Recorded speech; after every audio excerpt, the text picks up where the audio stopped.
She told me that her brother usually slept on their sofa in the living room, but that night he did not want to be alone since he was going through a bad breakup. Later, I told her that I did not feel comfortable having her share a bed with another man, even if he was her cousin. She argued with me that the sofa bed was uncomfortable and her bed was bigger for the two of them. I told her that it was weird for him to keep crashing at her place when I didn't even do that, and instead of going to a friend's place he wanted to spend the night with her. Tina brushed it off, saying I was overthinking it and that it was not a big deal. She told me I wouldn't understand because I was not that close to my sibling. Compared to Tina's childhood, mine was comparatively better. I grew up in a wealthy household and had two loving parents. I had an older sister that I was close to also. Hence, when I found out about Tina's childhood, it broke my heart that she never got a chance to grow up in a stable home. This is why I always tried to give her as much love and affection as I could. She and I had a happy relationship, so we decided to move in after we dated for 7 months. She told me how her lease was ending, and because I lived in my own house and was paying my mortgage, she asked me if she could move in with me. From the very beginning, I have always financially supported her since I have a really nice job. I earn in 6 figures and she has been aware of this. Initially, I did want to ask her to split the rent, but then I felt bad about it, so I let it go. She was still studying during this time, so I ended up covering all her expenses, books, daily needs like food and gas, you name it. Honestly, it wasn't exactly my favorite thing, but I loved her, and she genuinely needed the help. I kept reassuring myself that it would pay off once we both graduated, landed good jobs, and became more financially independent.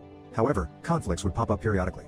I felt like, since I was the one shelling out for everything, I should have the final say in decisions. Once, Tina invited Kyle up for the weekend as she wanted me to bond with him. Since he had been wanting to come and get drunk for a while, I agreed and bought a few cans for him. When her brother came over, he completely ignored me and went in straight to hug Tina. They hugged unusually long, and then Tina introduced him to me. I smiled at him politely while he had no emotions on his face. He then sat down on our sofa and ordered Tina to get him a few drinks. I use the word order because he literally did exactly that. I was quite taken aback because I had never ever spoken to Tina that way. Throughout the night, her brother was a massive jerk to me the entire time. For example, he looked around our house and told me how I probably was a lazy bum who depended on my dad for everything. I clarified that I worked hard in college to get my cushy job and that I was paying the mortgage of his house all on my own. He then scoffed and started to bring up how he had recently been promoted. For context, he worked at a restaurant for the past 8 years and had been promoted as the manager there. As Tina and I congratulated him, he completely ignored me again and told Tina how he wanted to take her out for dinner since it had been ages since just the two of them had hung out and how he missed going for long drives with her. Tina agreed and they started talking about all their good times, which made me very uncomfortable to hear. However, my girlfriend noticed I wasn't having fun and was being quiet, so we went over to my room to talk things out. Our discussion apparently took too long, and her brother barged into our bedroom screaming for Tina and saying how he missed her. Tina assured him that we would be right out, but he asked us to just hurry back, and in my frustration, I angrily told him to go away. I was really getting frustrated with how clingy he was around Tina, and it boggled my mind that she didn't see this. After sorting things out, we decided to go back, as I didn't want to keep my girlfriend from her brother. She stopped to use the bathroom, and I waited in the hall. From there, I could hear her brother yelling at our TV and he sounded completely drunk. This is when I noticed that he had been drinking continuously since the time he came into our place and was almost 6 cans down. When Tina came out of the washroom, he started to tell her how he wished they could have met at a bar and had a good time together since this was boring and he wanted to go out. Tina must have also noticed that he was quite drunk, so she told him that he should rest for a bit since he had a car. Her brother drunkenly went on to say how he hated the fact that she was with me and how he wished I never came into his life. I was pissed and I honestly did not care what motivated him to say this. I demanded to know what his problem was since clearly there was no brother in this world who was so involved in his sister's life, but he responded by yelling and attacking me. Now I am 6 feet 3 inches and much taller than him, so I had to hold myself back from seriously damaging him. Tina was begging me to not hurt him while he kept screaming obscenities at me. I gave him just one pinch and he was knocked out cold. Tina screamed that I had killed him, but he was only unconscious and she checked his breathing. I told her that he could sleep it off on the sofa until he felt better. Tina then turned to me and told me that what I had done was unforgivable. I told her if that was the case, then she was welcome to leave me. I watched her eyes well up in tears, but I was too tired to argue with her, so I went up to my bedroom and just fell asleep. The next day, when I woke up, the brother was nowhere to be found. When I asked Tina, she told me that he wanted her to apologize to me for last night and that he was not going to be pressing any charges against me. I scoffed and told her that her brother was lucky that I did not press any charges against him because he was the one who attacked me drunk.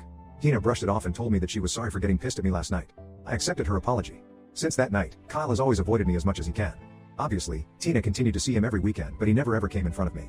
By the 3rd year of my relationship with Tina, I was seriously worn out from being the sole financial backbone in the house. She would basically expect me to handle all her school-related expenses even though she had her own savings from all the part-time jobs she had done.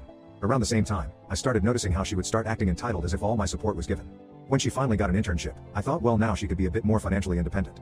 However, she would splurge her money on luxury items like shoes or handbags. She had tons of shoes even though she would hardly wear them, and a couple of high-priced handbags. I was still stuck covering all her basics. We began fighting a lot, with arguments boiling down to her telling me not to dictate her choices, and me likening her to a spoiled child I felt obligated to care for. Almost a year after her graduation, she still had not landed any job. Her self-esteem was wrecked. In the initial 5 months post-graduation, she had given it her all, but the constant rejections probably took a toll. What really irked me was that I had been suggesting she could have taken a part-time job during this time to make some money, but she never went for it. During this time, even though she was not earning a penny, she would constantly spend money on her brother or even send him a few $100s every month. If I questioned her, she would tell me how he needed help and that I was earning more than enough anyway, so I should not be selfish. This would really piss me off since she was sending my money without permission and expected me to be fine with it. Admittedly, I didn't make the situation any better. Frustration from supporting her and her brother had been building up inside me for quite some time, and it all came pouring out. The breaking point came when, on the night before her school loan and phone bill payments were due, she called me asking for help.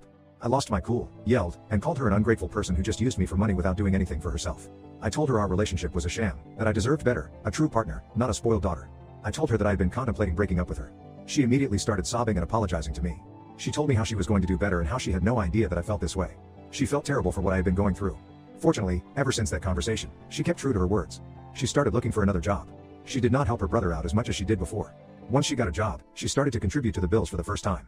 I felt much better in our relationship knowing that she was now an almost equal partner. I decided to propose to Tina in September last year with the aim of tying the knot in June this year.